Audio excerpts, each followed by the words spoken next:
The main advantage of transplants is that they will mature earlier. Therefore, if you have a cool season plant that does not do well in our summers, it will mature and will produce before we get into the hot part of the summer where they're going to go downhill regardless of what happens.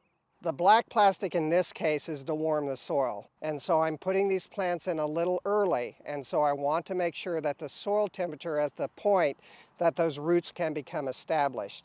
If they aren't, if that soil temperature is too low, those plants will just sit there. They will not grow. I'm going to put in a plant about every foot, and then I'm going to put a second planting in later in between those original plants. So what we're going to do is we're going to take a knife to cut that plastic, and then we make an opening for that plant.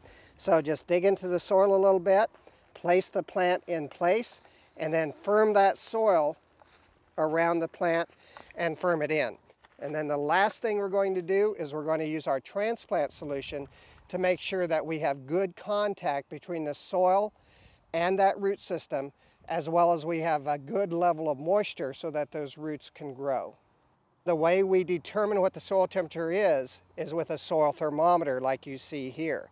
Soil thermometer allows you to determine what that soil temperature is with an instrument that has a metal core so that it doesn't break when you push it into the soil.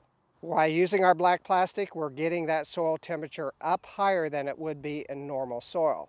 And so the way you check that, if you're with black plastic, is just push it through and then into that soil. Now take a little while to equilibrate, but what we have here is a temperature that's going to be right at 65 degrees.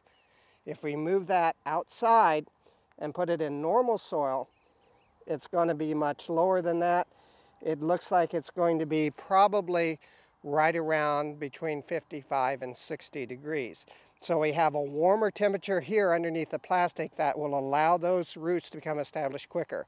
Now that temperature, even at between 55 and 60, is plenty warm enough, but that changes during the day. In the morning, we're going to have a much cooler temperature here, but it will be warmer under the plastic, and that's really what makes the difference. So we want to have a good warm temperature for those roots. Now, once we get into the warm part of the summer, if we still have plants here, I'll cover the plastic with organic mulch, because at that time of the year, it may get that soil too warm. And so we need to cut off some of that sunlight energy by using organic mulch to block the sun. For more information, visit your local extension office or visit our website at kansasgreenyards.org.